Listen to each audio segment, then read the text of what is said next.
अगर आप नहीं बात सुनेंगे तो जितने हमारे संवैधानिक रास्ते हैं, जितने कॉन्स्टिट्यूशनल प्रोविजंस हमको हासिल हैं, जितने लीगल प्रोविजन हासिल है, वो सब का हम इस्तेमाल करेंगे। हमने तय किया है। जिन्होंने अब तक जबान नहीं खोली है उन पर भी हमारी नजर है कि वो क्या करते हैं। उनके इस बिल पर रवैये पर डिपेंड करेगा कि हम उनके साथ भविष्य में लोकतांत्रिक जो पर्व आता है उस पर क्या करेंगे। बहुत स्पष्ट है, सीधी बात है ये। जबकि इन्होंने बाबा साहब के अनुयायियों को और बाबा साहब के संविधान को दोनों को इग्नोर करने का काम किया। ये तो चाहते थे कि पूरे हिंदुस्तान में दंगे फसादात हों और उन दंगों फसादात के बाद हिंदुस्तान का सेकुलर वोट डिवाइड हो और जो लोग संविधान पे आस्था रखते हैं वो और मुसलमान दोनों आपस में लड़े। असल में जिस तरह से इस बिल को लाया गया है, ये किसी भी डेमोक्रेटिक सेटअप के अंदर ये बिल्कुल गलत तरीका है कि आपने जिस तरह से जेपीसी को कंडक्ट किया है, जिस तरह जेपीसी में आपने दूसरों की जो रिएक्शन थी या उनका जो इसके ऊपर आपत्तियाँ थी उसको कंसिडर नहीं किया। हमने ऑल इंडिया मुस्लिम फैसला बोर्ड ने और तमाम मुस्लिम तंजीमों ने इस बिल को रिजेक्ट किया था, उसके रीजंस दिए थे। उसके अलावा हमने 5 करोड़ से ज़्यादा ईमेल भेजे गए थे हमारे तरफ से, मुसलमानों की तरफ से, उसको कंसिडर नहीं किया गया। उसके बाद जो अपोजिशन के मेंबर्स थे इस जेपीसी के अंदर, उनकी बात को नहीं सुना गया। जो कुछ बिल आपने लाया था उसी को आपने फिर से टेबल कर दिया पार्लियामेंट के अंदर। उसमें और जो 14 अमेंडमेंट जो बीजेपी और उसके अलाइज ने दिए थे उनको कंसिडर कर लिया। तो ये डेमोक्रेटिक के अंदर ये कोई सही तरीका नहीं है। जो स्टेक होल्डर है इस वक्त के सिलसिले में वो मुसलमान है। ना तो बिल लाने से पहले मुसलमानों से कोई बात की गई, ना बिल के दौरान जब बिल पेश हुआ और जेपीसी बनाई गई, ना मुसलमानों की किसी बात को कंसिडर किया गया। तो हम समझते हैं कि बीजेपी का ये कम्युनल एजेंडा है, ये डिस्क्रिमिनेटरी बिल है, ये बिल एंटी कॉन्स्टिट्यूशनल है। कॉन्स्टिट्यूशन के जो आर्टिकल्स हैं 14, 25, 26 उसका उल्लंघन है और वफ़ की प्रॉपर्टीज़ को सबोताज करने के लिए, उसको डिस्ट्रॉय करने के लिए, उसको हड़प करने का रास्ता है।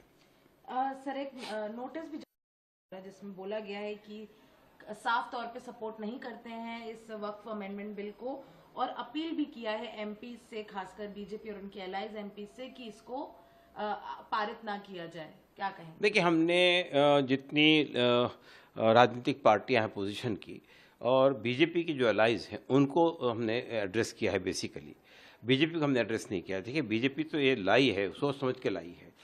तो हमने बीजेपी के अलाइज को, जो अपने आप को सेकुलर कहते हैं, जो संविधान के अंदर विश्वास करने की बात करते हैं, उनको अपील की है और जितने अपोजिशन के मेंबर ऑफ पार्लियामेंट्स हैं उनको अपील की है कि ये बिल असंवैधानिक है, ये बिल डिस्क्रिमिनेटरी है, ये बिल कम्युनल एजेंडे के तहत लाया गया है, ये बिल वक्फ की प्रॉपर्टीज़ को यूसर्व करने के लिए, हड़प करने के लिए लाया गया है, इसलिए आप इसका समर्थन मत कीजिए और इसको नाकाम बनाने की कोशिश कीजिए। ये अपील हमने की है तमाम एमपी से। आखिरी सवाल सर, अगर ये बिल पारित हो जाता है कल तो उसके करेंगे या? देखिए, अगर ये बिल पास हो जाता है, बदकिस्मती से, अगर इस देश की बदकिस्मती, मुसलमानों की बदकिस्मती से अगर ये बिल पास हो जाता है तो बहरहाल हम इसको छोड़ेंगे नहीं। देखिए, पहली बात है कि लोकतंत्र के अंदर पब्लिक की बात सुनी जानी चाहिए और इस संदर्भ में पब्लिक का मतलब मुसलमानों की बात सुनी जानी चाहिए, इसलिए कि मुसलमानों के लिए बिल लाया जा रहा है। तो अगर आप नहीं बात सुनेंगे तो जितने हमारे संवैधानिक रास्ते हैं, जितने कॉन्स्टिट्यूशनल प्रोविजंस हमको हासिल हैं, जितने लीगल प्रोविजन हासिल है, वो सब का हम इस्तेमाल करेंगे। हमने तय किया है कि हम एक देशव्यापी अभियान छेड़ेंगे इस बिल के ख़िलाफ़ में और ये इस अमेंडमेंट्स के ख़िलाफ़ में, और इसको वापस लेने पर हम दौड़ डालेंगे। देखिए, बिल तो हमारा है। कल रात बिजनेस एडवाइजरी कमेटी की मीटिंग हो गई। Passage of the bill is clear, पेश किया जाना है, ये स्पष्ट हो चुका है। धर्मनिरपेक्ष लोकतांत्रिक व्यवस्था पर आस्था रखने वाली पार्टियों ने अपना स्टैंड क्लियर कर दिया है कि ये बिल अलोकतांत्रिक है, ये बिल एक समुदाय विशेष को नुकसान पहुंचाने के लिए है, ये बिल असंवैधानिक है, ये स्पष्ट हो चुका है। लेकिन अब आज जब बिल पेश होगा 12 बजे के बाद बहस पर आएगा तो उन पार्टियों की अग्नि परीक्षा होनी है जो पार्टियां एनडीए के साथ, एनडीए की सरकार को बचाने के लिए खड़ी है। क्या इस बिल में भी एनडीए का साथ देंगी या हमारा साथ देंगे? गिव एंड टेक का दौर है। अगर वो हमारा साथ नहीं देंगी तो फिर हम भी उनका साथ नहीं देंगे, ये स्पष्ट है। हमारा संपर्क है तमाम सांसदों से। हमारी कमेटी के, एक्शन कमेटी जो हमारी बनी है मजलिस-ए-अमल, उसके लोगों से कांटेक्ट हैं। दिल्ली में मौजूद लोग कांटेक्ट कर रहे हैं और बहुत से वो सांसद जो अब तक खामोश हैं, अकाली दल के सांसद हैं या एक आदिवासी पार्टी का सांसद है राजकुमार, या ऐसे लोग जिन्होंने अब तक जबान नहीं खोली है, उन पर भी हमारी नजर है कि वो क्या करते हैं। उनके इस बिल पर रवैये पर डिपेंड करेगा कि हम उनके साथ भविष्य में लोकतांत्रिक जो पर्व आता है उस पर क्या करेंगे। बहुत स्पष्ट है, सीधी बात है ये। देखिए, पहले तो बिल को 12 बजे पेश होना है और बिल पेश हो उसके बाद देखा जाएगा कि क्या होता है। सबसे बड़ी कसौटी पार्लियामेंट के अंदर उन सो कॉल्ड सेकुलर सियासी जमातों की है जो इस मुल्क को बाबा साहब के संविधान से चलाने के हलफ तो लेते हैं, वो इस सांप्रदायिक बिल के ऊपर क्या रिएक्ट करते हैं। अगर सेकुलर सियासी जमातों ने विरोध किया तो भारतीय जनता पार्टी का ये बिल गिरेगा और गिरने के बाद मुसलमान कुछ नहीं कहना है, बल्कि हिंदुस्तान की जमहूरियत पे और मजबूती से उनका एतमाद बढ़ेगा। लेकिन अगर वो सेकुलर सियासी जमातें अंदर खाने साठगांठ करके इस बिल को लाती हैं तो देखिए ये बिल भारतीय जनता पार्टी को ऑक्सीजन देने के लिए लाया जा रहा है। भारतीय जनता पार्टी ने जिन विकास के नारों की बुनियाद पर इस मुल्क की सत्ता को काबिज हुए थे, उन बुनियादों को पाए तकमील तक नहीं पहुंचाया, चाहे वो 2 करोड़ नौकरियां पर ईयर हो, चाहे वो विदेशी से काला धन वापसी का हो, या वो क्या कहते हैं बेरोजगारी को दूर करने का हो, चाहे वो क्या कहते हैं कि महंगाई को कंट्रोल करने का हो।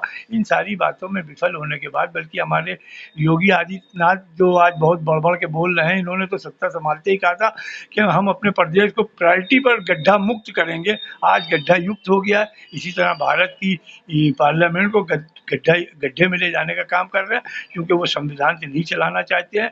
वो एक ख़ास मानसिकता पे इस देश की तामीर करना चाहते हैं। उस मानसिकता से लोगों को जहन को डाइवर्ट करने के लिए हिंदू मुस्लिम पाकिस्तान हिंदुस्तान वक्फ मस्जिद मंदिर यही इनके पास एजेंडा बच गया है। जबकि इन्होंने बाबा साहब के अनुयायियों को और बाबा साहब के संविधान को दोनों को इग्नोर करने का काम किया।